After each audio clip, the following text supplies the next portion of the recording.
This is Sean Thomas Radcliff. Welcome to another episode of Preservation Oaks.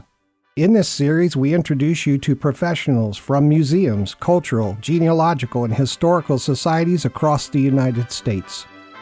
Now sit back, relax, and enjoy the program.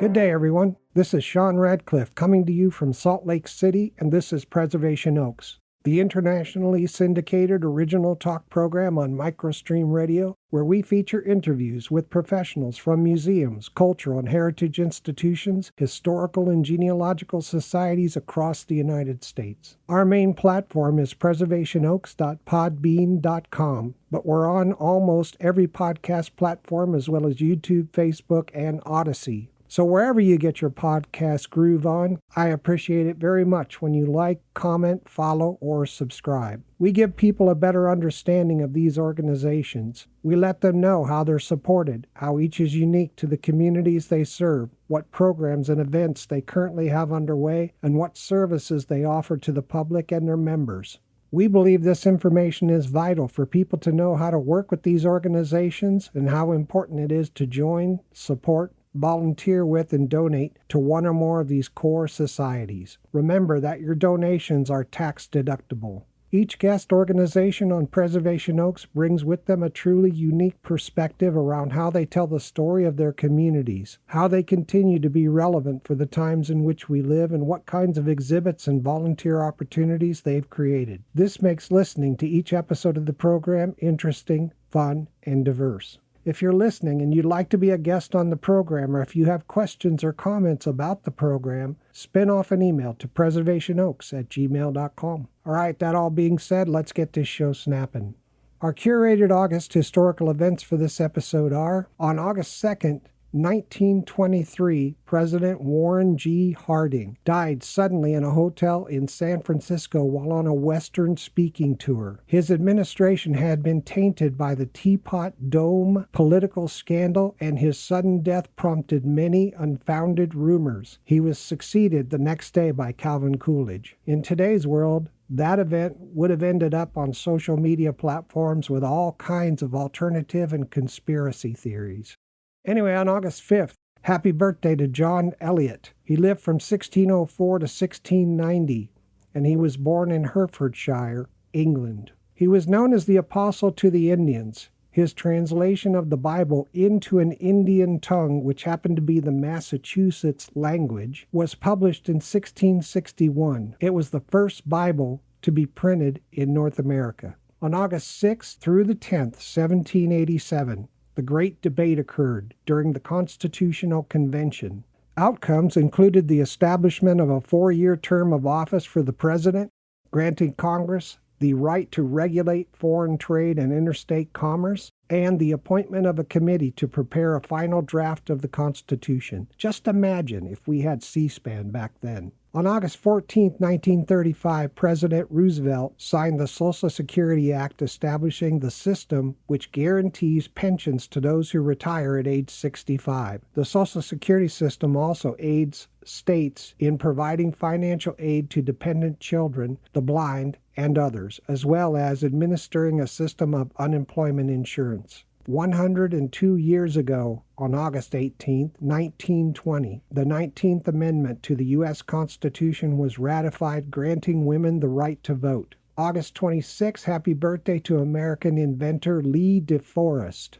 He lived from 1873 to 1961. He was born at Council Bluffs, Iowa. He held hundreds of patents for inventions and was also a pioneer in the creation of wireless radio broadcasting and television. Happy birthday on August 27th to Mother Teresa. She lived from 1910 to 1997. She was born as Agnes Gonexa Bojaxhiu in Yugoslavia. She founded a religious order of nuns in Calcutta, India called the Missionaries of Charity, and spent her life working to help the poor and sick of India. There's a famous quote attributed to Mother Teresa, and she's one of my heroes. She and her sisters religious decided to make themselves secondary to everybody else who needed assistance in one of the poorest places on earth at the time, Calcutta, which is now known as Kolkata. I'm about to read an inspirational quote which was found written on the wall in Mother Teresa's home for children in Calcutta. It's attributed to Mother Teresa. If you've never heard it, you're in for a wonderful perspective which can change lives. It's called Do It Anyway, and it goes like this.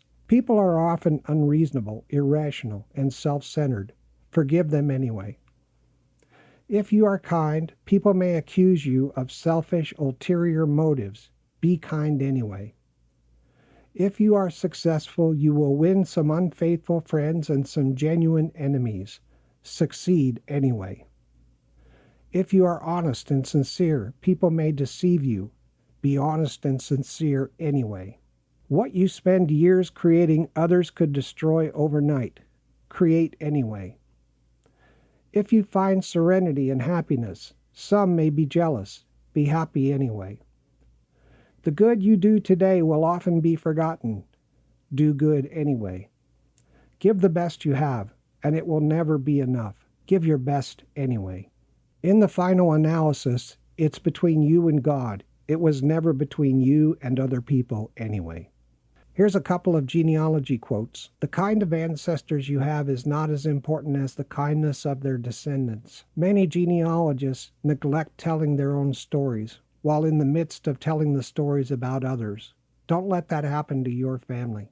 You can email us anytime at preservationoaks@gmail.com. Preservation Oaks is available for listeners on nearly all podcast platforms, Facebook and YouTube and Odyssey. On our next episode of Preservation Oaks, we'll be meeting with the Indian Creek Historical Society located in Hastings, Iowa. Founded in 1996, the Indian Creek Historical Society is dedicated to revealing, preserving, and celebrating the agricultural and natural history of the early 20th century of southwest Iowa, and seeks to provide residents with opportunities to become culturally and environmentally knowledgeable.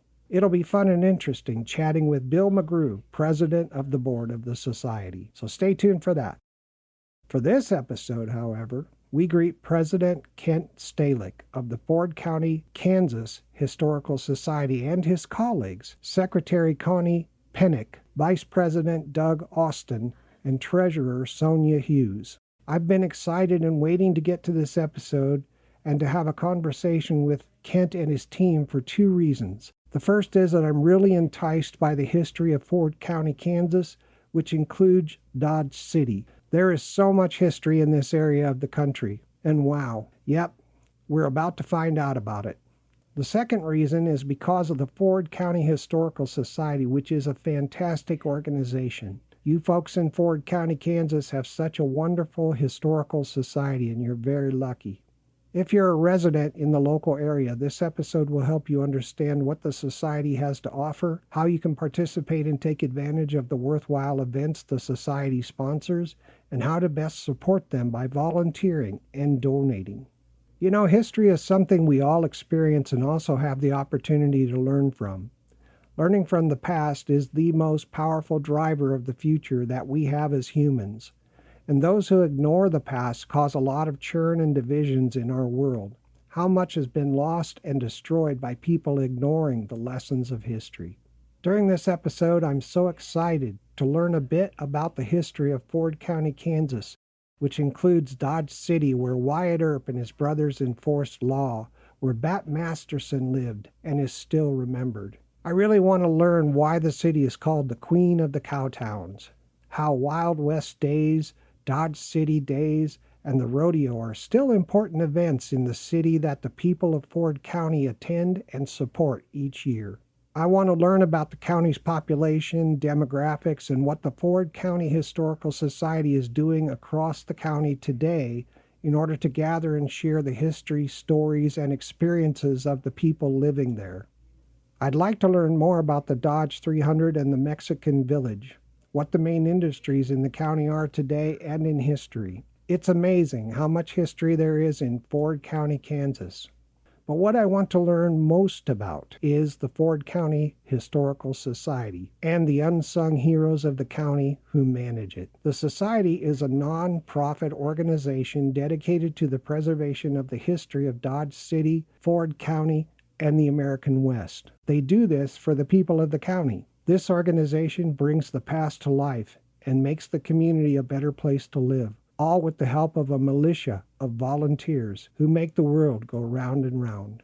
As I said, today we greet a few special people from the Ford County Historical Society, and here's a brief biography of our guests. Kent Stehlik, president of the Ford County Historical Society, has worked with AC Nielsen TV ratings, Chicago, Atlanta, and Cleveland, and as a professional fundraiser in Wisconsin, Florida, and Kansas. He is a past Ford County Commissioner and has served on the Kansas Art Commission as well as the Main Street Board. He currently serves on the Tourism Task Force Board, the Tourism Coalition Committee, and Carnegie Center for the Arts. Doug Austen, the Vice President and Collections Manager of the Ford County Historical Society, was born and raised in Dodge City. He's associated with Boot Hill Museum and currently serves as show director for the Long Branch Variety Show. In addition, he serves as the executive director for the Dodge City High School Alumni Association and executive secretary for the Dodge City Municipal Cowboy Band. Sonya Hughes is board treasurer of the Ford County Historical Society. She's a local business owner for over 41 years. Sonya has been involved in organizations which include the Convention and Visitors Bureau, the Chamber of Commerce, and our Downtown Dodge Association. She has participated in multiple successful grant applications on behalf of the Ford County Historical Society and is a leader in the renovation of the Home of Stone and the establishment of the Legacy Center. Connie Penick is the board secretary of the Ford County Historical Society. She has participated at various levels to promote the historic value of the community of Dodge City. She served 12 years at Boot Hill Museum and 28 years with the Santa Fe Depot and Depot Theater Company, assisting with promotion and fundraising. She has recently retired, but she keeps busy researching and promoting the history of Dodge City and Ford County. The contact information for the society, you can find them on their website at kansashistory.us.fordco. That's FORDCO for Ford County. You can find them on Facebook, Ford County Historical Society. Their email is info@fordcountyhistory.org. The address of the society is P.O. Box 131, Dodge City, Kansas 67801-0131. And you can phone them at 620-561-1925. Welcome to the program, Connie, Doug, Kent, and Sonya. Thank you. Thank you. Hey, I think it's pretty cool that the 150th anniversary of Dodge City, Kansas occurred this year. What events were planned, and are there any events happening for the remainder of the year? As far as the Historical Society goes, one big event so far was unveiling Beth Masterson's statue at the Home of Stone at the Founders Weekend, which is the actual dates that Dodge City was founded in June of 1872. What events are sponsored by the Historical Society versus the city? Well, one of the biggest events that the Historical Society is actually the lead with is the Hambell's Pioneer Picnic. Hambell, while he was not a founder of Dodge City, he was the mover and shaker of the time. He was noted as the best handshaker in Dodge. And what was his name? His name was Hamilton Bell, a really colorful character, but he was very interested in reaching out to people in the area, Southwest Kansas. And so he actually was the person who initiated and started in 1936 the Pioneer Picnic. And then they got to calling it the Ham Bell Birthday Pioneer Picnic. And then they got to calling it a few other names, but it lasted over 4 decades. Wow. And so that no longer occurs. Actually, the last one was that we've been able to note was in 1976, and that was the last we've been able to find. So we're going to try to do that and bring that back this year on September 10th in Wright Park, where they originally held the first one. Oh, that's great. It's great that that park is still there, too. Oh, yes. Hey, for everybody's information, there's a great website called DodgeCity150.com, which contains a lot of great information about the anniversary of Dodge City, the 150th anniversary of Dodge City, Kansas. I understand that the television program Gunsmoke was based on Dodge City. What can you tell us about that? That started in 1955 and ran to 1975, and at the time was the longest running TV show on television. And it was based on Dodge City. The person who played Doc on the show, Milburn Stone, was a native of Burton, Kansas. And he was the technical director when they wanted to know how far from town different cities were. And he knew it because he grew up in this area and visited Dodge several times growing up. There's kind of a neat story, Sean, about how Matt Dillon got to be named Matt Dillon. This is from one of the writers of the show who said, before they started the show, they came to Dodge City and spoke this out, and they were trying to think of a name for Matt Dillon when they saw the Dillon's grocery store and decided it was probably a local store. It isn't, but that's where they came up with the name. I always thought that was kind of a fun story. And we always tell people that that's how that store got started, because Matt Dillon started it. What can you folks tell us about the history of Dodge City? It started because of the railroad. Railroad came to town about the same time the town started in 1872, and that also made it a railhead, which meant the cattle drives came to town to have their cattle shipped out. And one of the things that's the same as today as it was then is we're still in the cattle business. Only the cattle are driven to town now by 18-wheelers instead of cowboys, and we process the meat here ourselves instead of shipping it off. So slaughtering is a big business in Dodge City. It's the biggest. We think about 5,000 people are hired between the two plants. Wow. So the city started in 1872, and the railroad was the cause of the city being founded?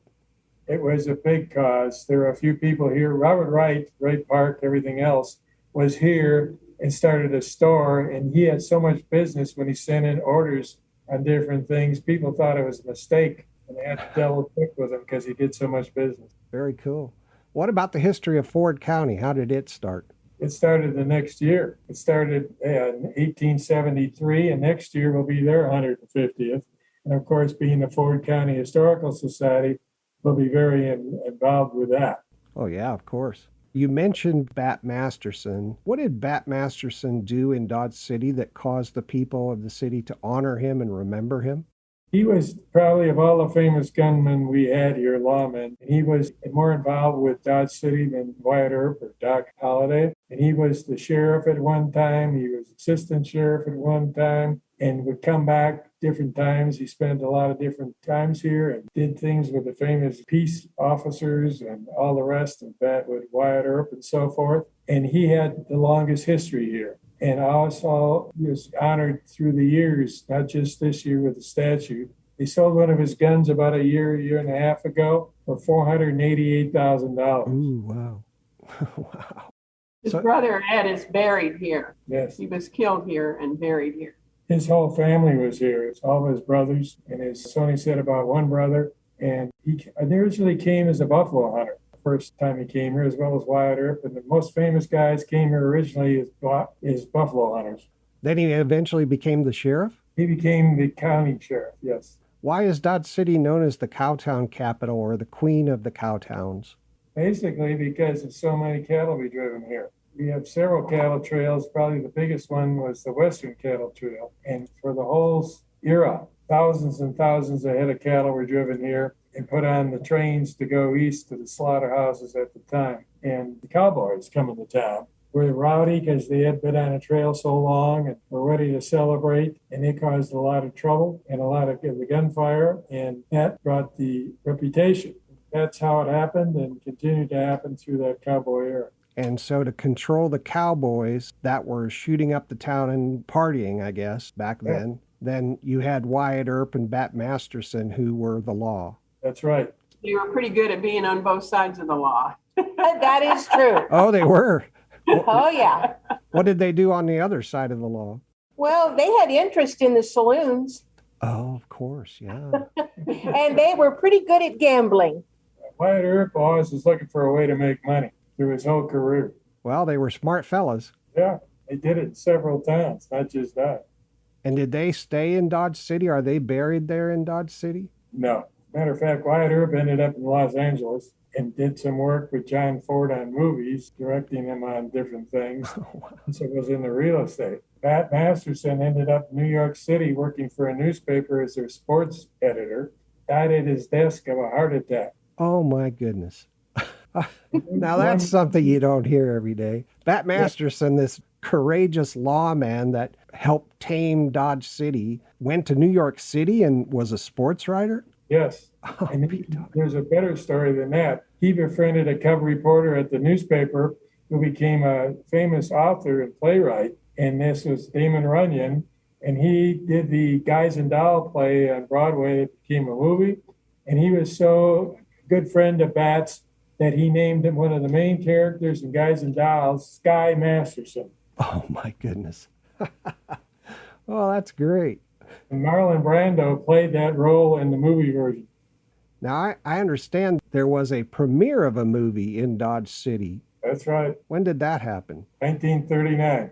That was a famous movie year, if anybody remembers. The Wizard of Oz, Gone with the Wind, all kinds of movies were in that year. And a delegation from Dodge went out to California and talked to Jack Warner, and he agreed to do the premiere here, which we think is the first premiere done outside of Hollywood. Wow. And there's a Dodge City special train that came here with Humphrey Bogart, Errol Flynn, Olivia de Havilland, and several others. And they had a big premiere here. There was 50,000 people in Dodge, and we were 10,000 people in the town. They had to take the trains off to the sidings, and so people would have a place to sleep. What's the population of Dodge City today? Do you know? Around 30,000. So it was huge. Huge. That's pretty cool. I understand there was an annual event in Dodge City that's no longer held called Dodge 300.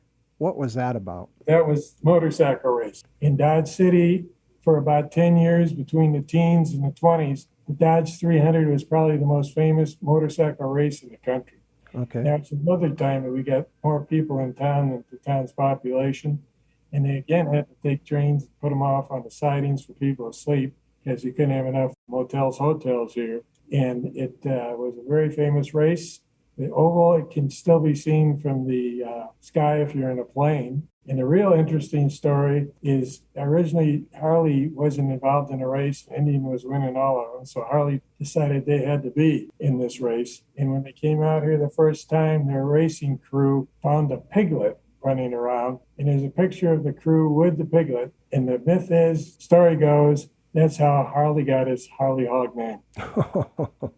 Oh, that's great. So that race doesn't happen any longer. No, it hasn't. But one interesting thing, I just talked yesterday to the man who owns the land where it's on, and we have some interest in bringing back part of it as a historical site. Oh, that would be great. Boy, I'm glad you guys are around to do that kind of thing for the community. That's important.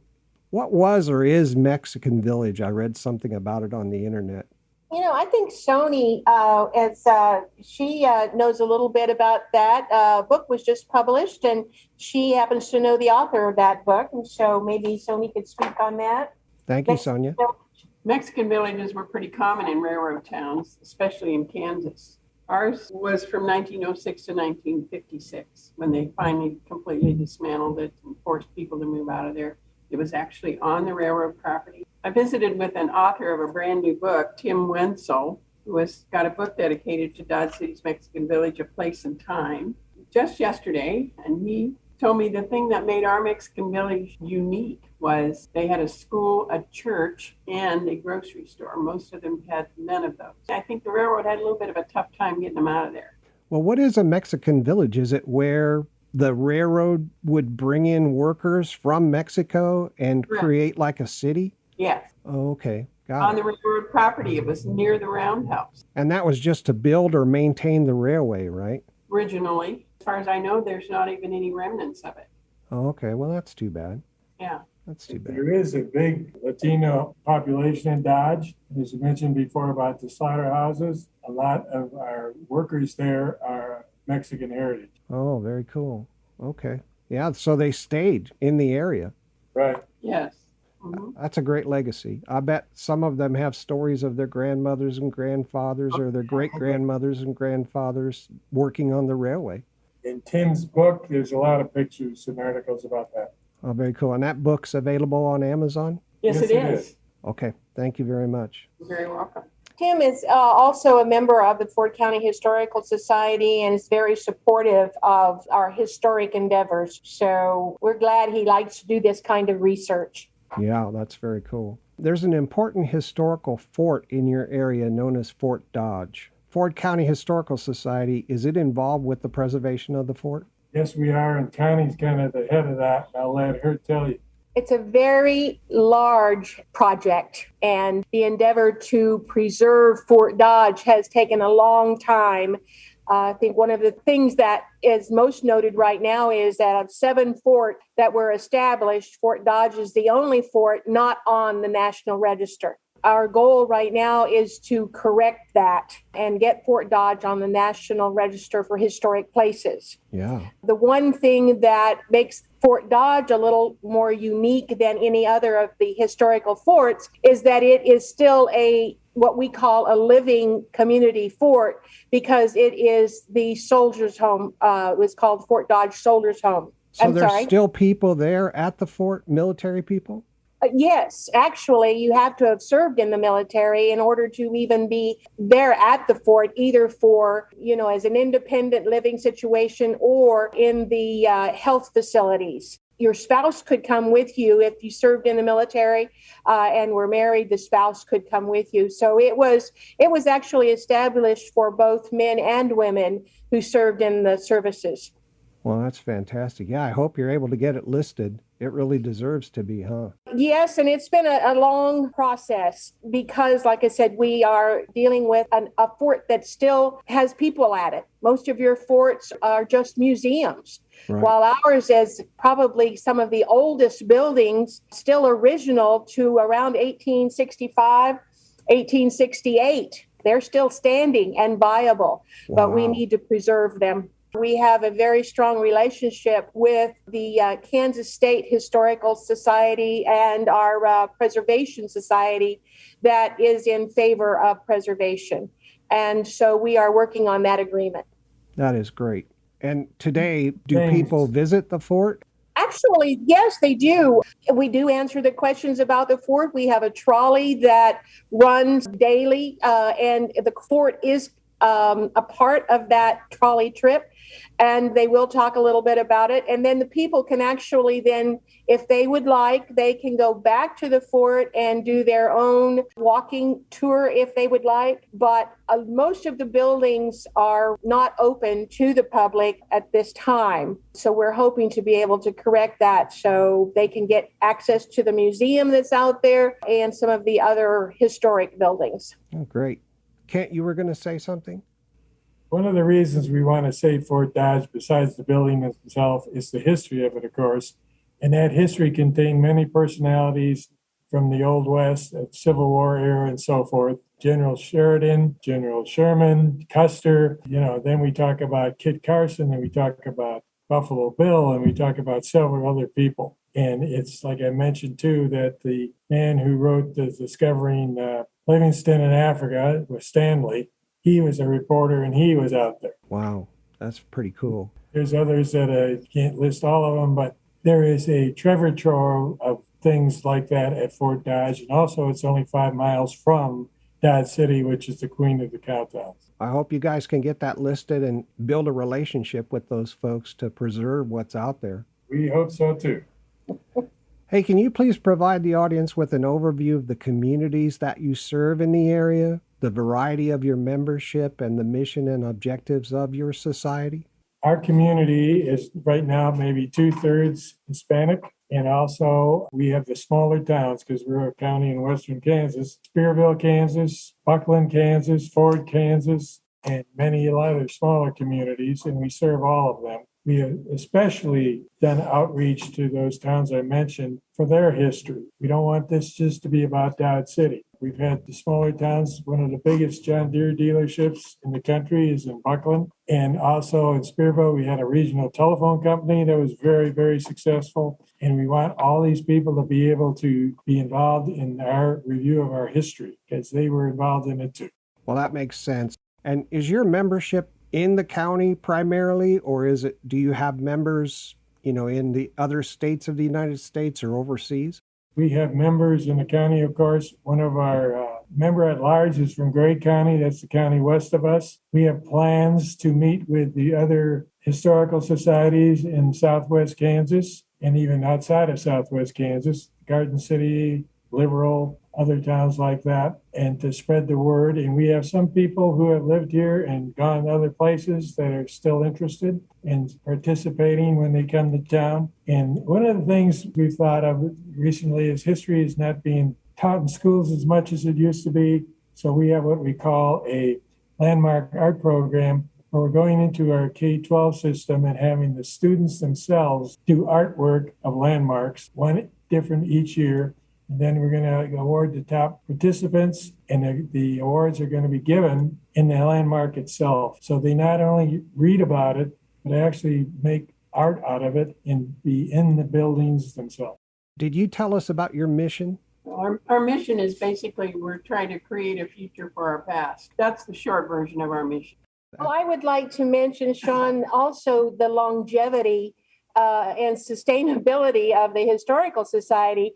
We're talking mostly of what we've been doing currently, but I think we should note that the Historical Society is 91 years old as of May this year. All right. And they actually started in 1926 just thinking about having a historical society, and their idea was to cover all of Southwest Kansas. So in May 11th of 1931, they finally made that happen, and they were called the Southwest Historical Society, and they began with 70 members, and the youngest was 12 years old. Then in March of 1946, they changed their name. We don't know why, but they changed it to Dodge City Historical Society. And then in January of 1956, they hit upon the Ford County Historical Society. So over 91 years, we have been interested in not only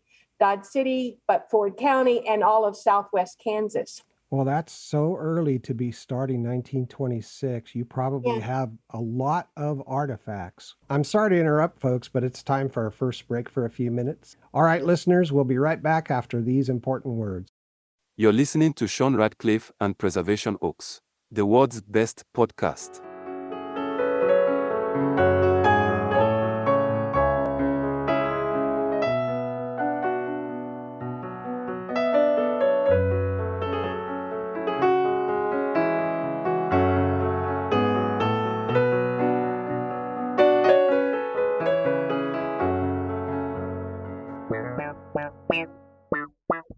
Please join the Ford County Historical Society, located in Dodge City, Kansas, and support their efforts to bring history to life for you and your family.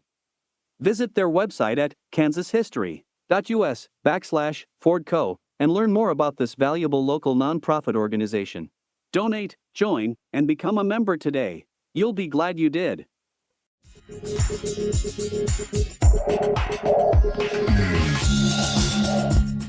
It's time for Preservation Oaks Book Shorts. Book Shorts is a segment of the program where we quickly introduce listeners to authors and books which satisfy your love of history and genealogy, help you with your own research, and finally help you improve the depth and wisdom of your unique family story. On this installment of Book Shorts, we're very honored to be joined by author Robin R. Foster. Ms. Robin R. Foster began her incredible spirit-led journey in genealogy in 1985. She was a family search missionary from 2007 to 2014 and was selected as Family Tree Magazine's Social Media Mavericks 40 to Follow in 2014. She is the co-founder and owner of Genealogy Just Ask LLC at www.genealogyjustask.com. Robin is a member of the South Carolina Genealogical Society Columbia Chapter, a member of Austen County Historical Society in Wadesboro, North Carolina, and served as a volunteer at the Lawrence Local History and Genealogy Room of the Greenwood County Library. She also served as the Greenwood, South Carolina Family History Center Director. Robin has extensive experience helping others and speaking to groups about genealogical research in the southern United States and naturalizations. She has a new book targeted for publication in August this year with the title My Best Genealogy Tips, Finding Formerly Enslaved Ancestors, and that should be a great book and very useful for people.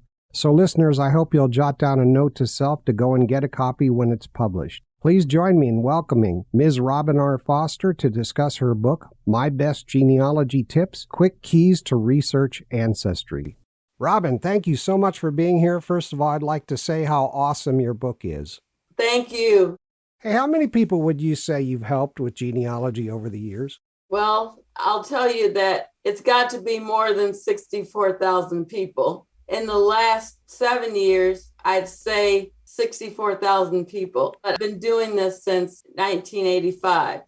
A lot of people then. Yeah. And that's really what I want listeners to get is your books come from firsthand knowledge, a wellspring of experience. Yes. So how long have you been interested in genealogy? I've really been interested all my life, except I wouldn't call myself a genealogist. I was always interested in the oral history of my family. But in 1985, I became interested in genealogy. So I found your book called My Best Genealogy Tips, Quick Keys to Research Ancestry. Can you give us an overview of your book? One of the things is documentation is determined by location. And that means people are going to be taken to the research wiki on family search. That's what is really the basis for boundary changes or whatever state or country that they're in. They need to be there. Something that I get asked a lot, I'm stuck. What do I do next? That's actually a chapter in my book. And they're looking for their ancestor and they can't find them and they never moved. Well, we know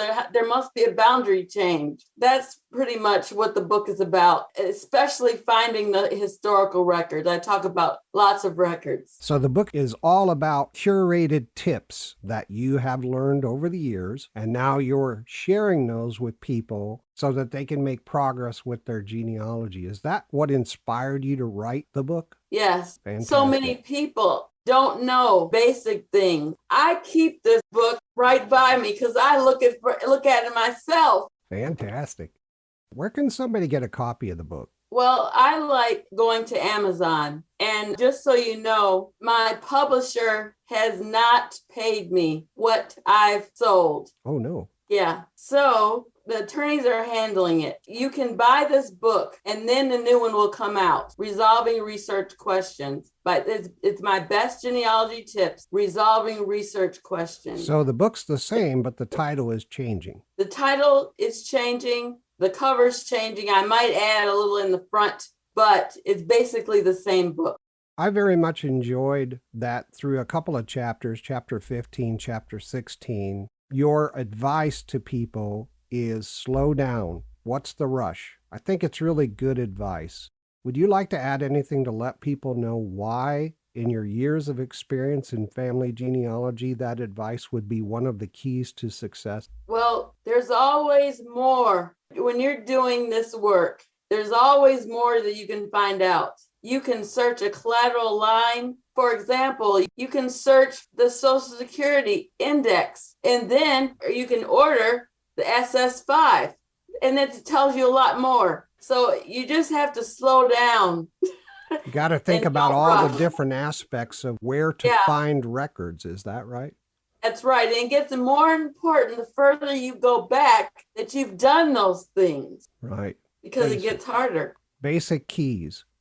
Now, I understand you have a new book coming out in August called My Best Genealogy Tips, Finding Formerly Enslaved Ancestors. Yeah, I'm excited about that one. It's going to be probably over 150 pages. It's going to be a lot. In there, I talk about South Carolina, North Carolina, Louisiana, Alabama, Mississippi. I think that's all of them, but they're all my family or my husband's family. And it's very valuable for people who are looking for formerly enslaved ancestors. Yeah, I know that can be really tough for people to find information on their ancestors when they were enslaved. So thank you for that. I'm going to be ordering a copy of your new book, My Best Genealogy Tips, Finding Formerly Enslaved Ancestors, as soon as it's available. Is it coming out in August? It's going to be coming out August the 15th. Well, Robin, this is a great book. Sorry to hear about the trouble and the fact that the title has to change, but listeners, you can find it on Amazon under one of those two titles. Robin, I'd like to thank you for your time today and for your books. Listeners, pick up a copy of this excellent book, My Best Genealogy Tips, Quick Keys to Research Ancestry, or My Best Genealogy Tips, Resolving Research Questions, which is what the title will be changing to. Now, you've had a couple of books now in this series. You've got one coming out in August on finding formerly enslaved ancestors, and you've got your Quick Keys, or the Resolving Research Questions. Do you have plans already for a third book in the series? Yes, I have plans on doing death records. There's all kinds of ways you can document death. Wills, of course, the death certificates, cemeteries, there's lots of ways. And so this book will be on that. Fantastic. Boy, I can't wait for that one. God bless you, Robin. Thank you for sharing your experience and helping others with your excellent books. Oh, and thank you for being a guest on Book Shorts. Thank you. I really appreciate your time. Have a great rest of your day. Okay, thanks. Bye-bye. Bye.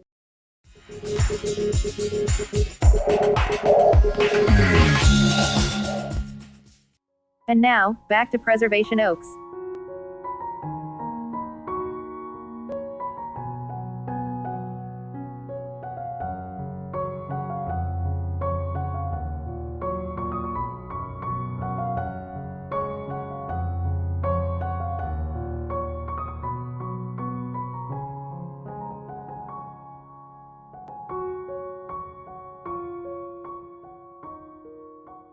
Welcome back to Preservation Oaks. I'm your host, Sean Thomas Radcliff, and we're here today with President Kent Stehlik of the Ford County, Kansas Historical Society located in Dodge City, and his colleagues Connie Penick, Doug Austen, and Sonya Hughes. Let's pick up where we left off. Welcome back, everybody.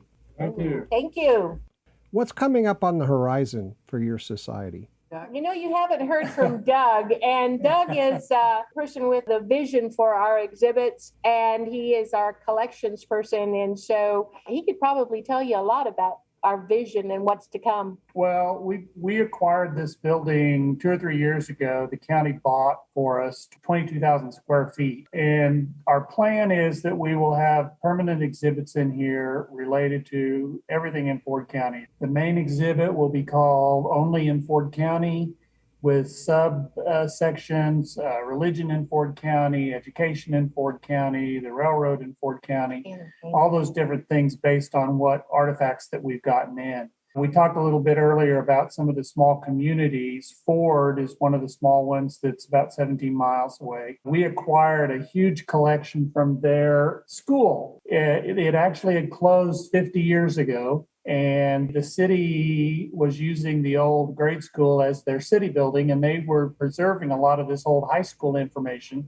which included all the class pictures, 50 years worth of class pictures. Ooh, nice. So there'll be a special Ford exhibit. We're also in discussions with people at Kingsdown, which was another little town that had a high school, about possibly getting their class pictures as well. So that's how we're trying to include those outer areas. But right now, we're just collecting everything that we can. We keep our eyes open for things around town. We've acquired different collections from families. One big one that we just recently got was from the Moss family. They apparently redid their whole house at some point and stored all the old stuff in the basement. And these items have probably been down there 75 years, but there's some wonderful pieces that we got from there because the house is probably eventually going to fall down. We've also acquired some local retail kind of things. We have the sign off the front of the building from Eccles Department Store, which was a big deal here in downtown Dodge in years past. We also have signage that we got from the High Plains Journal, which is another entity that's been around 75 years probably, and they moved to a new location, so we acquired their old signage, but they also provided us a lot of things from their production process from years gone by that they weren't taking with them to the new place, so we were able to get those things. We're constantly looking for new things and just getting things stored safely so that we can begin. Once this building, the city's requiring us to put in a fire sprinkler system, and the stumbling block right now is figuring out who's going to pay for that. So we're hoping that the county in their new budget for 2023 will pony up the money. And once that's installed, then we can move forward with more permanent exhibits. That's a big expense. Yeah, it's $175,000. If we keep waiting, it'll be more. Oh, yeah. We have a funny story about when we go out and get collections. When we're told there is something available that they want to donate to the Historical Society, we don't know what we'll find when we go out. And the Moss family, they were out in the country. And at the time that they had their house, it was probably one of the higher, nicer farm areas. And so there were some really nice things about it. The problem is that the house had been closed up for, about 20 years. And my grandson was with us when Doug and I went to get the donations. And he walked into a room and suddenly said, "Oh," and backed out. And I went, "Oh no, what's in there?" Thinking it might be a snake. It actually turned out to be a mother raccoon and her babies. Oh my. And I told my grandson, I said, "There is nothing in that room that we need. We'll let Mama Raccoon and babies alone." Yep, I don't blame you. But yeah, he backed out real quick. Oh, that's a great story. Thank you for that. If you get time, I got a funny story for you. Oh, go ahead, please. When they premiered the Dodge City movie in 1939, one of the patriarchs at the time of this town was in college, and she came back for the premiere, and she went to a press conference that Errol Flynn was at. Errol Flynn was a chain smoker, and he smoked several cigarettes during the press conference. And when it was over, this lady picked up the ashtray, took it back to college, sold puffs on those butts for 25 cents a puff. Oh my gosh. They had Errol Flynn's DNA. Yes, and she was the first of our great fundraisers. Oh, that's fantastic. I need to ask you guys, how did you get involved with the Historical Society? What was that journey like? I got involved because I've been interested in history most of my life, going back to junior high and senior high. And I've been in Dodge for about 43 years, and I've worked on different things, tourism groups, and I was in the county commission and things that were interested in historic properties. And it just kind of was a natural flow to get into the Historical Society when George, our former president, left. Thank you, Kent. This is Sonya. I just the same thing. I joined the organization because I was interested in history, and eventually they needed a treasurer. I agreed to do that. I've been doing that for a couple of decades, I think. Were you a volunteer before how did you know about the opening? Yes, I was a volunteer. Always, yes, that's correct. Fantastic. Thank you, Sonny. Yep. Well, this is Connie. I actually am not sure exactly how I got interested because I was just invited to a meeting one time and I showed up, and I kind of liked what I heard, and I've always enjoyed history. For me, history is not only about dates and places, it's about the people, and I'm interested in people. And so I thought, well, this might be something I could possibly do. And so it just was a progression then. After I started coming to the coming to the meetings, they needed a secretary, and I tried not to volunteer. I really did. But something was nagging me, and it just said, oh, hold up your hand and volunteer. And that's what I did. Oh, And very I've good. been the secretary ever since. That's very kind of you. Thank you. Well, and I got in, this is Doug, I got involved and my arm is still sore from how much Connie twisted my arm and drug me along. But I was born and raised here in Dodge City, lived here most of my life, and have been involved with Boot Hill Museum for quite a few years. So I knew that part of the history really well, and this just intrigued me as an opportunity to, an extension of what Boot Hill has been doing over the years. Thank you, Doug. Hey, Doug, you mentioned that the building on Gunsmoke Street, 310 Gunsmoke Street, I believe you referred to as the Legacy Center. You mentioned that you have to put sprinklers in there. So right now that building is not open? It is right now. The city allowed us last summer to have the Motorsports Legend exhibit in here. It's racing history in Dodge City, and there's like 12. I'm just looking over the railings, 12 or 14 vehicles in here right now. Oh, cool. And they allowed us to do that, but we can't go any further. These cars are supposed to be leaving right after Labor Day. And so we're hoping that we can get the sprinklers going this fall, but that's what's in here right now. The mezzanine level is kind of our archival and administration area. Connie's office is up here, and we have half of it is storage of artifacts, smaller artifacts up here. And then the full basement downstairs is where the bigger items are being put right now. And the basement is weather tight? Yes. Very cool. What kinds of exhibits are on display at your facilities?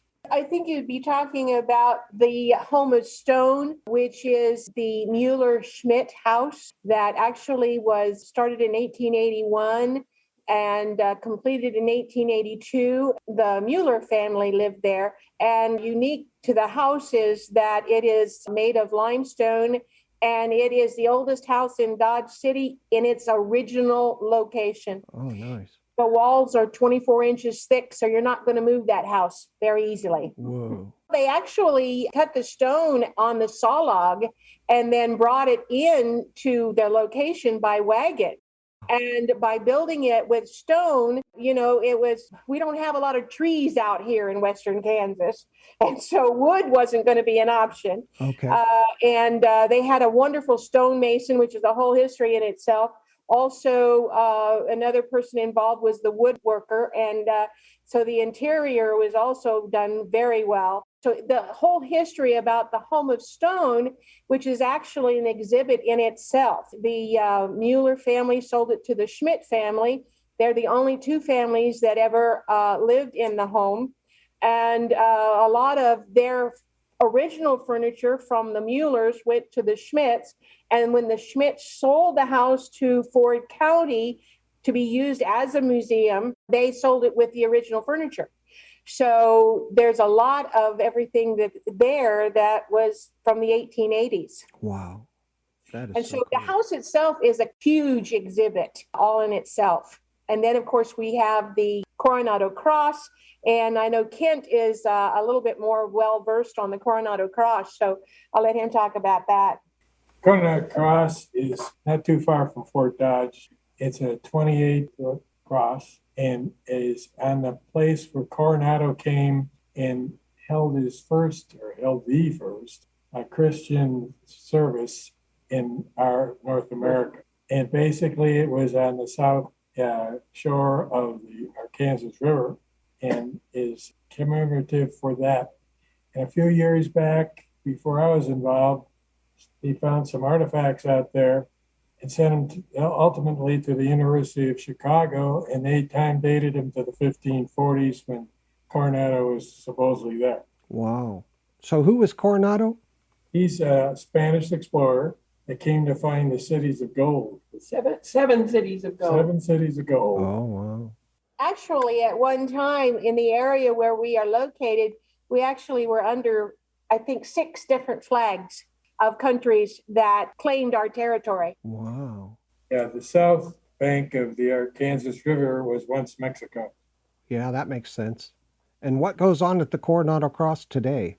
Are there celebrations or any of that? Our Catholic diocese has different events out there. for people, a lot of the younger folks, to know that history. And of course, it was a Catholic service to begin with, a Mass. So that continues with the church here. And also, anybody that wants to, that's out there on the highway, can stop and visit, take pictures. And we always are maintaining it, making it okay for visitors to visit. And again, it's so close to Fort Dodge, it's a natural combination of Fort Dodge and the cross. Oh, that's fantastic. That sounds really cool. And is that cross made out of wood? No, original cross was. This is made out of concrete. But I bet it's beautiful, huh? Yeah, it stands out. It's lit at night, but people can see it at nighttime too. Does your society have any collections of artifacts exhibited anywhere else in the county? Basically, we have one being put together here, the Haywood collection. I think Connie would probably know more about that than I do. Well, not really, as much as Doug knows. Okay, Doug. He's kind of worked a little bit more with Robert Haywood. Well, the Robert Haywood collection is just his personal library. So we're going to establish a research library so people can come, and he's got Robert Haywood wrote some pretty interesting books that are good history books. But as far as having anything else around in the community, we really don't at this point. So Robert Haywood was an author, a famous author? Yeah, he grew up in Southern Ford County and later was at several different universities. He ended up at Washburn University in Topeka. There's 3 or 4 books that he wrote that are related to the history. We have copies of those books in the collection as well as his personal library. How many books are we talking about? There's probably 300 or 400 maybe. Wow. Yeah, the ultimate number I remember seeing in some printed material about when they were given to the Historical Society, that the collection contained 400 books. That's great. And you're trying to start a reference library using that collection? That's the starting point, yeah. Yeah, that's We great. already have been collecting. We've got quite a few yearbooks from different of the little towns around, so we'll have that archive as well. That's great. You guys have so much going on. You've got the Legacy Center that is coming along, and you're developing that into what's going to be, I'm sure, a great center for the community, the home of Stone, and you're starting a reference library. What kind of funding model supports the society? What are your funding goals this year? Number one, of course, is Fort County, because we are part of Fort County. We also have outside grants. We have a community foundation in Dodge City, and they're big supporters. We have the Mariah Fund, which is a big supporter. We have the CFAB group, which is the sales tax in the area. We have had outside industries in Wichita from people that live there that used to live here. We have been very successful with the SHPO, which is the Kansas Historical Society, and their different grants. That money allowed us to rehabilitate the home of Stone recently. We have collected the funds for the Bat Masterson statue from all those entities, and we've started collection on the Dennis Hopper statue. Dennis Hopper, the movie star, is a native of Dodge City, and we are going to have a statue to him on his motorcycle from Easy Rider. And that's being funded by the same folks and other folks interested. We're going to be talking to Harley Davidson folks. We have been successful with almost every grant we've gone after, and that's going to expand when we expand to Fort Dodge, because the interest that facility will bring nationally. Oh, yeah. Yeah, that's going to be great. Just so listeners know, if you go on Google Street View or Google Earth, you will see that there are statues and plaques all through Dodge City. Is the Historical Society responsible for those? Basically, the Trail of Fame was a separate organization until a few years ago that we were all involved with, and we have taken over that. There are some 35, 40 medallions in the city, and they run through the retail area of Dodge City, so people go along it will also go through our retail area. With the Trail of Fame and our participation, we have done 4 statutes: Wyatt Earp, Doc Holliday, Matt Dillon, and now Pat Masterson, and Dennis Hopper will be the 5th. Wow, nice. Well, and I think it should be noted too that the Historical Society over the years have been instrumental in getting plaques around where original things happened, like the very first Saudi in the area, or where the bridge was located. And I know Doug, help me here a little bit. School building. Yeah, we have plaques all over that denote the various historical areas that unfortunately had to be torn down. Oh. But a plaque was left there to at least designate. So that's quite a list as well. Yeah, that's very cool. I know you have a statue of a big bull or something in the city. Well, that would be El Capitan. And El Capitan was the lead steer for the trail drives. So he was an old hand and they just put him in front. He knew where to go. That's the story. Wow. I bet you that's true, you know. Yeah. Animals are very smart that way. The citizens of Dodge City and the county, Ford County, and all of the members of the society, I'm sure, are very excited about all that you have going on. What type of fundraising activities or opportunities does your society offer for them to donate? Well, there's several ways. We put out a newsletter, and there's ways that they can either become a life member or an annual membership through that. We also have a lot of PR. We get good coverage in the newspaper, and we offer different ways of doing that. We're starting up an endowment campaign, kind of you could say planning and estate planning, because we've been involved, some of us, with other organizations, and that is a way to really ensure your future financing. The larger your endowment gets, the more income it produces, and the more you can rely on that than just having to go out to your funders every year. Yeah, absolutely. Yeah. What kind of outreach and education does the society undertake within the community? Well, basically, our landmark art program, where the students are going to be doing their creations of different landmarks. That's going to be through the K-12 system, our USD 443. And also, we're going to go into the community college with that program, and also into the school systems in Buckland and Spearville, not just limited to Dodge City. That will be a place where they can get hands-on history, promote the landmarks, of course. Basically, we also want to have other programs. We have tours given at the Home of Stone for the students to tour the Home of Stone through 443. And we want to make a big movement towards this because there's a potential federal program right now that offers big federal money. They have not okayed it yet, but they will, hopefully. And that is to promote history and to promote the history being through the historical societies across the nation. Oh, very cool. We're very hopeful of that being successful. We are contacting our federal officials, senators, and congressmen to support it. That'll be great. Doug might want to speak about it. You talked about a couple of annual events. Last year, for the first time, we did our historic cemetery tour, where we took groups of people out to our cemetery and did a walking tour and visited the graves of some of the early pioneers in the city. And yeah, that was a fundraiser for us. We had sponsors, and we're going to be doing that again this year in October, the weekend of the 15th and 16th. And we'll visit another group of historic characters that are buried out there. Then in November, we're going to do a historic organ tour. There are 4 churches in Dodge City that have pipe organ, and we're going to do kind of a progressive tour of those. Get to hear the history of the church, the organ itself, and then get to hear each one of them play. And then in December, we will do our second annual Christmas tea at the Home of Stone. The house gets decorated for Christmas. We have refreshments, and it's kind of a come and go, just reception. But we have folks singing Christmas carols with the pump organ there in the parlor. So those are something going on in the next few months.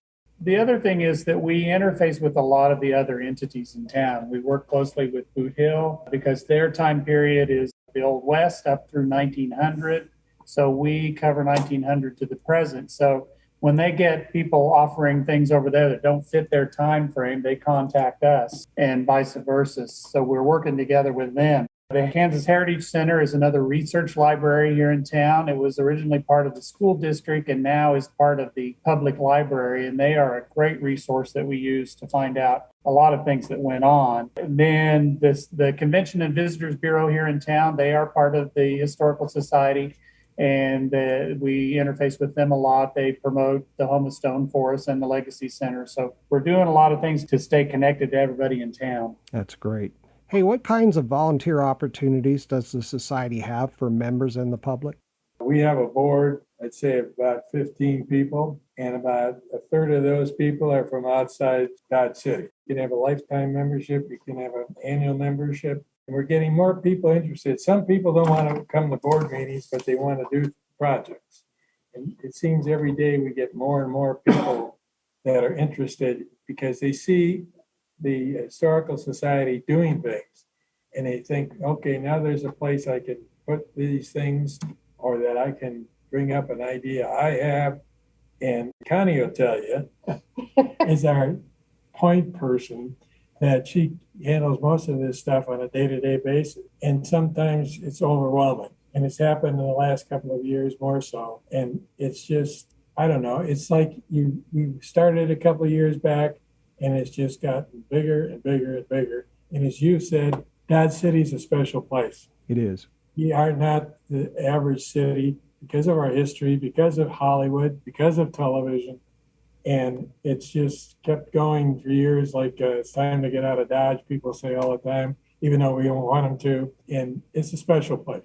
As far as people, because I'm the people person, like I said, I like to work with people. And sometimes it's just a matter of being involved in the community and starting up a conversation, and it will lead to what's going on. And they would say, hey, I've got some free time. I'd kind of like to volunteer there. What can I do?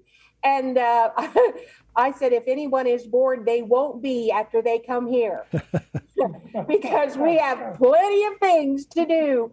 We've got the documents that need to be taken care of, cataloged, and we've got negatives and pictures and our small artifacts, and then Doug with our exhibits. And we also have a team that whenever we go out and need to gather up the artifact, Doug just puts out a notice and says, this is what we need to do. This is how many we need. This is the date we're going to do it.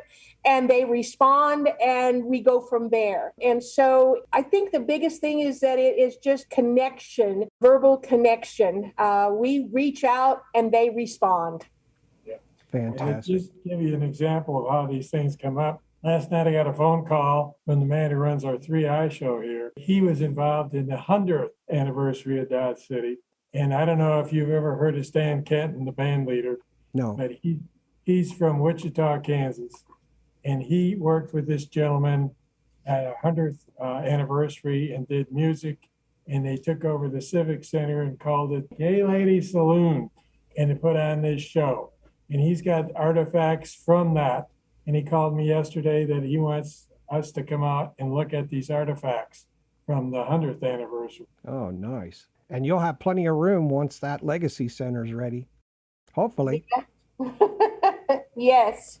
What kinds of interesting books has your society published? We have a book that was published by the Ford County Historical Society that is called Dodge City and Ford County, Kansas, 1870 to 1920. And it's the Pioneer Histories and Stories. We do have several volumes available. Let us know, and we'd be happy to sell them one.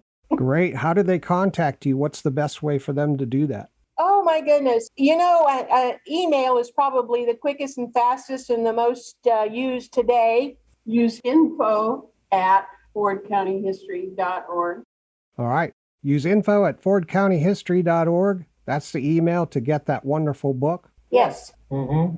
That's and great. I'm mentioning another book because Tom Clavin, who's a pretty well-known author, did the book Dodge City a few years ago.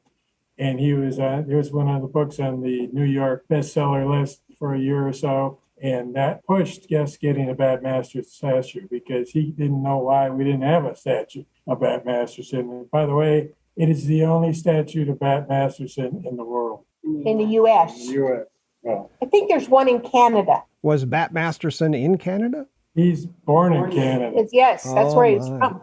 Thank you Now, for you that. mentioned one other author, and she was really an author, but Josephine Earp, Wyatt Earp's third wife, we have her manuscript.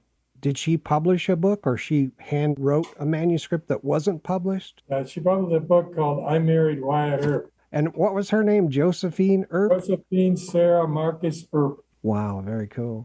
And you also somebody mentioned that there was a trolley that goes around town. That's the Convention and Visitors Bureau. Okay. And they do those trolley deals where it comes back.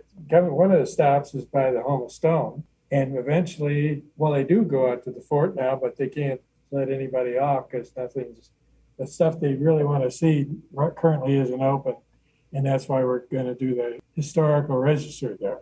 But yeah, it's a trolley and it goes around most of the year. They just even do more of around, and they called, we have a collection of churches. I think it's called Chapel Hill. And they go around and they, just talk about the city itself and then go out.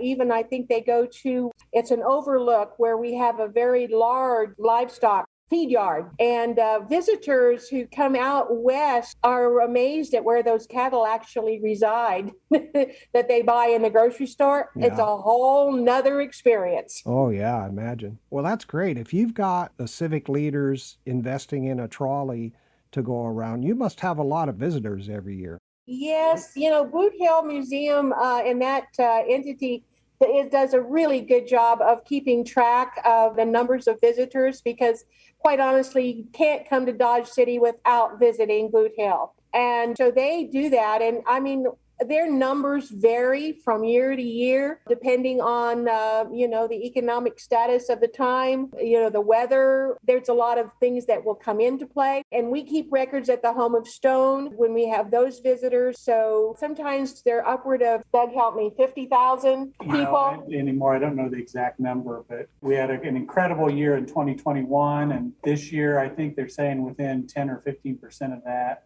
I mean, it's down a little bit because of the gas prices, but yeah, a lot of people come to town. Oh, that's great. We keep track of the visitors at the Home of Stone and also at the Legacy Center. And so far this year at the Home of Stone, we've had visitors from 47 states and 9 foreign countries. I think that keeps telling us that the legend of Dodge City is still alive and well. You bet. I want to remind listeners of the contact information for the Society. You can find them on their website at kansashistory.us.fordco.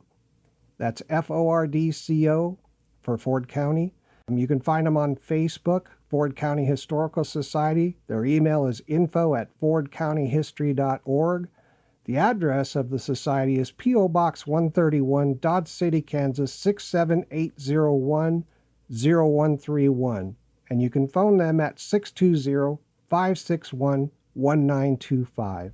That all sound correct, guys? Yes. Thank you. Certainly. Hey, it's time for us to take our second break for a few minutes. Listeners, we'll pick up where we left off right after these words. You're listening to Preservation Oaks, where new episodes are created for you every 2 weeks. That's 26 episodes per season. Let me see. That's like 182 in dog episodes. Right?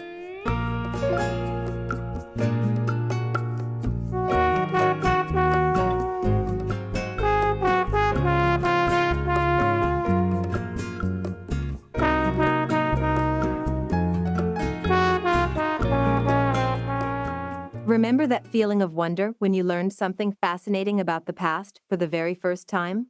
The Ford County Historical Society in Dodge City, Kansas is bringing the past back to life. Their goal is to celebrate the rich history and culture of Ford County.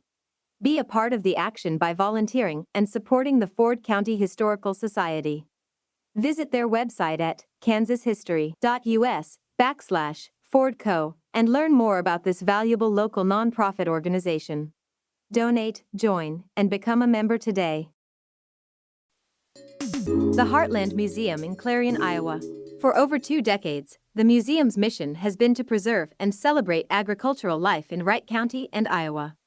Learn more about your museum at heartlandmuseum.org and join them in accomplishing the mission. The Heartland Museum in Clarion, Iowa. The heritage they've preserved is yours. Visit heartlandmuseum.org, call 515-602-6000, or email heartlandclarion@gmail.com for more details, admissions, and hours. There is something for everyone. This is Ruth Armstrong from the Genealogical Society of Lynn County, Iowa, located in Cedar Rapids. and I listen to Sean Thomas Radcliff and Preservation Oaks on Microstream Radio.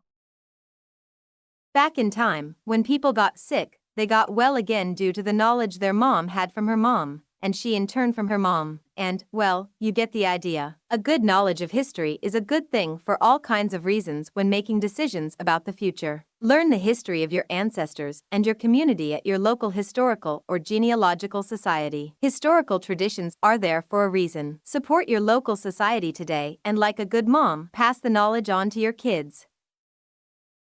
On Preservation Oaks, we understand that every museum, cultural and heritage institution, historical and genealogical society has a story to tell, and our mission is to help share that story and the value of your organization. When you appear as a guest on Preservation Oaks, you unlock and share your story with worldwide listeners. We have listeners across the United States, Malaysia, France, Germany, South America, Canada, Russia, the United Kingdom, and other countries. If you're interested in being a guest on the program, send an email to preservationoaks@gmail.com. We're proud to help tell your stories, one valued organization at a time. History. The aroma is like rich farm soil or a familiar old book, the flavor bold and decadent, the touch divine. And the stories? Yes, the stories are luxury simply defined. Introducing Preservation Oaks, a program featuring museums, cultural and heritage institutions, historical and genealogical societies across the United States. If you think you're familiar with the stories of history, you haven't experienced listening to Preservation Oaks, the program that invites you to experience each unique episode featuring professionals from these essential organizations. Select any episode from wherever you get your podcasts, then sit back and enjoy the luxury of history. No worries, because the enjoyment's on us. And now, back to Preservation Oaks.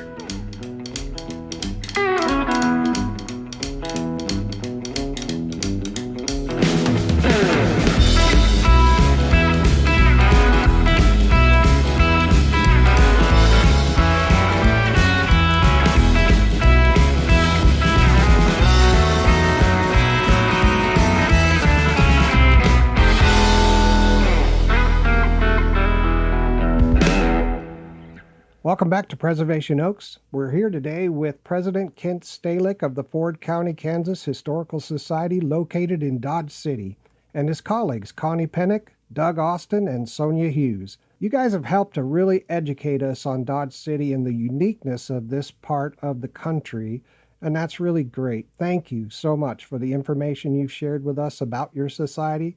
Let's pick up where we left off. Welcome back, Connie, Doug, Kent, and Sonya. Thank you. Glad to be here. What's the easiest method for members of the public to donate to the society? Really, if they feel the call and they want to support history, then yes, I would say the best way is just sit down, write out a check, and mail it to us at the Post Office Box 131, Dodge City, Kansas. Fantastic. And if they have any questions, they can always call and straighten that out. Can you tell our audience about the key or the most important initiatives or needs of the society right now that you want people of your area to know about and support? I think basically they need to know about the projects, especially the center here, the Legacy Center, and also when we get further on down the road with Fort Dodge, because Fort Dodge has a national impact, if not international, and it's unique that it's still mostly intact and it's close to Dodge City, and that we get the interest in history back, especially to the youth. I think if you don't get the youth interested in what you did or done, by the time they get to be adults, it's kind of a little too late. Now that we have the Legacy Center, the real estate to accept donations, one of the things that Doug has been dealing with and we'd like to see more of is families that need a place for their artifacts to go, because as families get more and more remote from one another and smaller, many families have wonderful artifacts and they need a place for them to go and be taken care of. And if they do, we can provide a permanent home.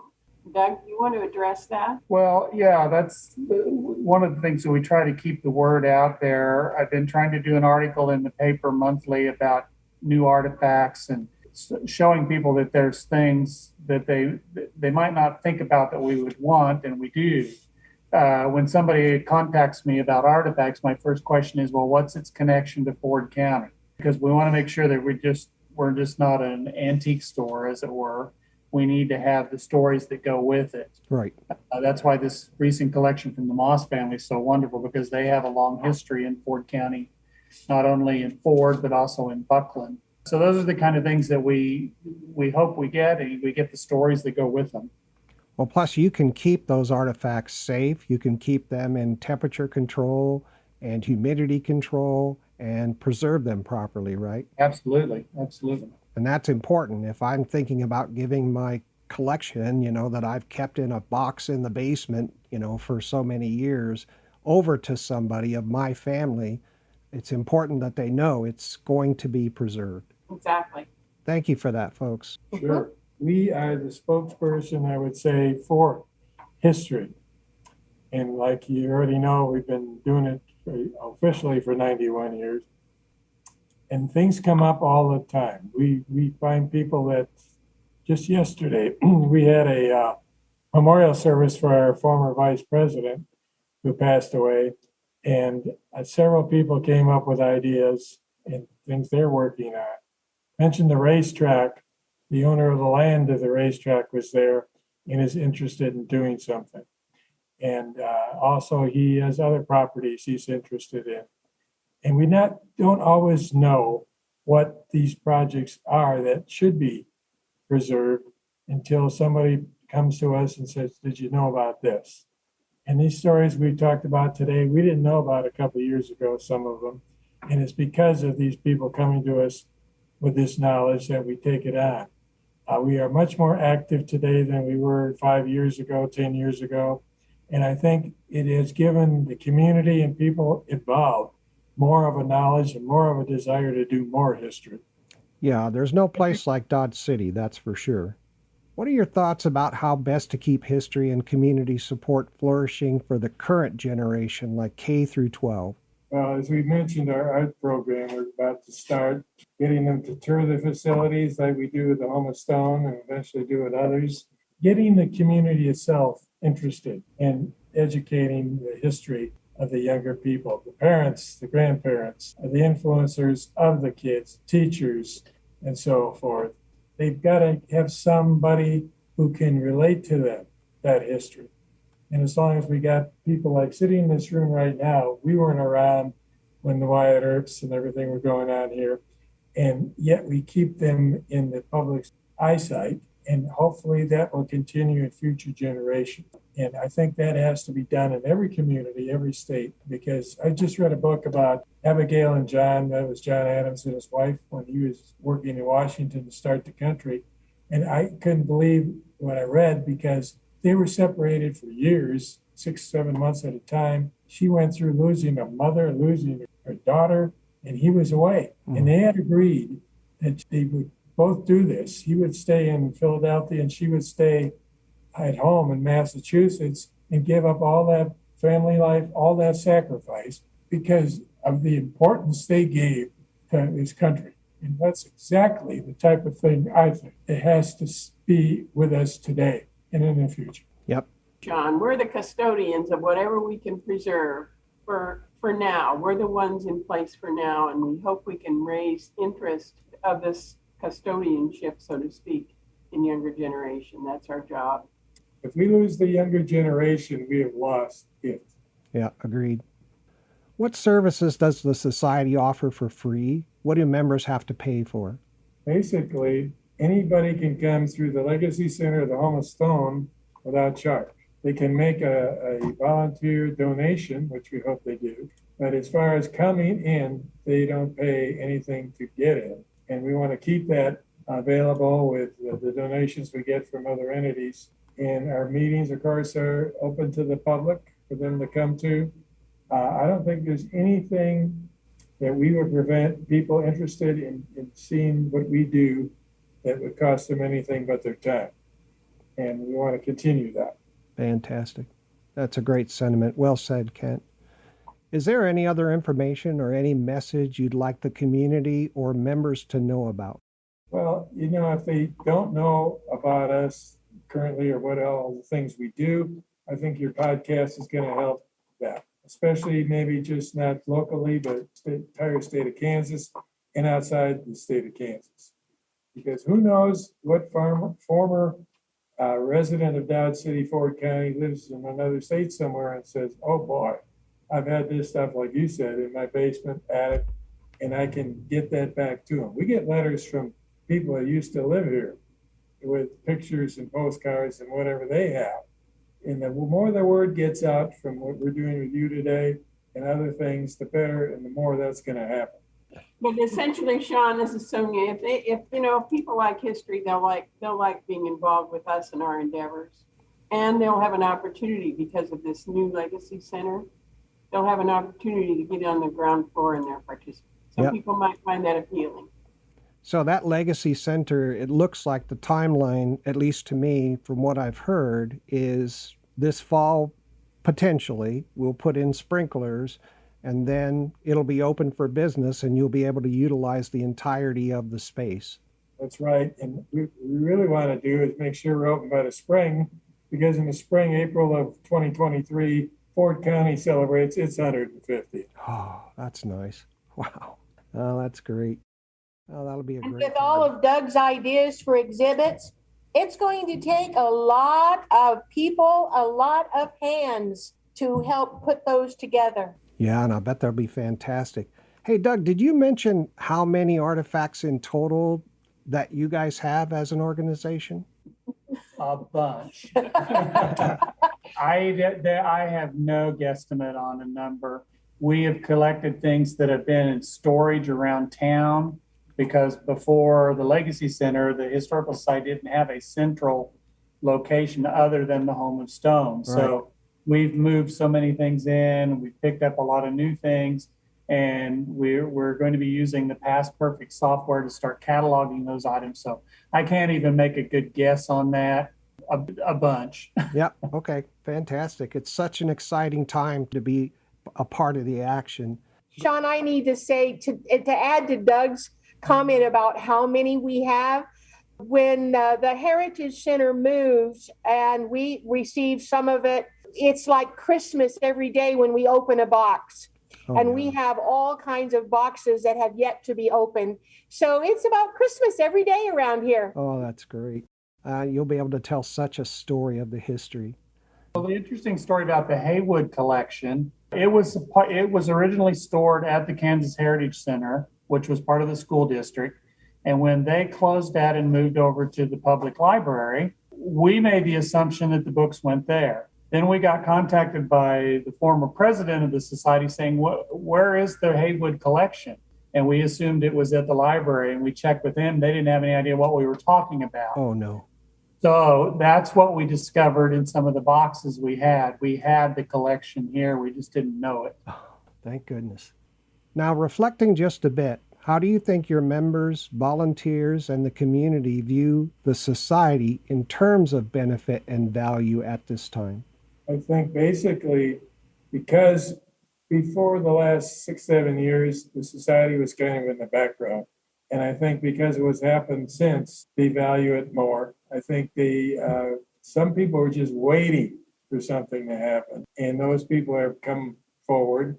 And between yesterday and today, I've had, I think, 3 people come up to me, a couple that I've never talked to about it before, and tell me how interested and how grateful they are for what we've done. To me, this whole thing is about history, but it's also about the people. And if we didn't have the right people that are willing to do what they have done the last few years, it wouldn't be where it is today. And as far as the future, the same thing. It's all going to be about people. That's why we got to transfer this to the younger people, so we have people coming up, another generation that can do what we're trying to do today, and others will in the future. Yep, very much agree. I want to thank you, Kent, Doug, Sonya, Connie, for spending time with us today. I'm really happy to meet you. It's wonderful learning how much your society does to help the community and your members. And go Dodge City, and I really want to check back with you in about a year to see where you're at. Good. Thank you, Sean. Yes. Thank you. Thanks. And with that, we'll end our time with our guest, President Kent Stehlik of the Ford County, Kansas Historical Society, located in Dodge City, Kansas, and his colleagues, Connie Penick, Doug Austen, and Sonya Hughes. Listeners, please stay tuned for my comments and wrap-up, which is coming up next.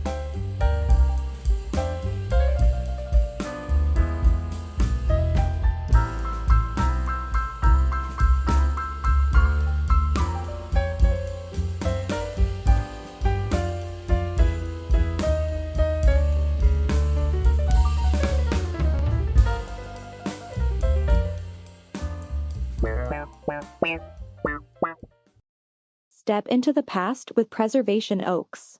Voyage with us every 2 weeks for another episode that brings history and your community alive. Join us on a journey with the finest guests from museums, cultural and heritage institutions, historical and genealogical societies. We'll share the best information about these core societal organizations. You'll learn about the great work they do and why you can feel good volunteering and supporting them. Join us wherever you get your podcasts, and then follow, comment, like, and listen.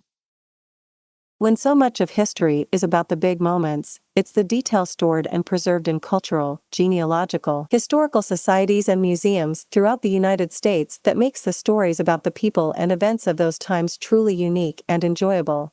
With each episode of Preservation Oaks, you have an adventure where history comes to life. You can take pleasure in knowing more about these trusted American organizations, like how they're funded, how volunteers can help, their essential value to your community, and the services they give back. No detail is overlooked at Preservation Oaks.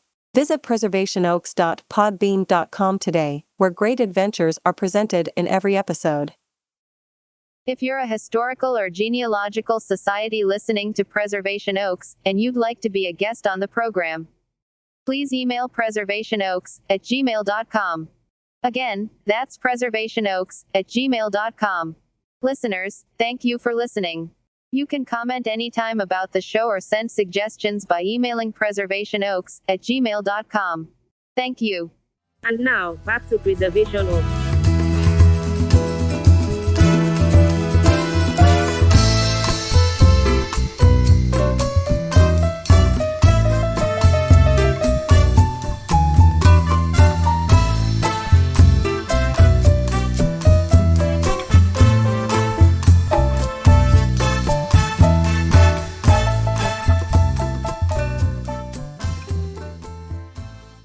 Welcome back to Preservation Oaks. Oh man, you folks are so lucky in Ford County, Kansas, because this is a very exciting time for everyone volunteering with the Ford County Historical Society. By the way, congratulations on the 150th anniversary of Dodge City, and next year, congrats on the 150th anniversary of Ford County. Your historical society in Ford County is over 90 years old.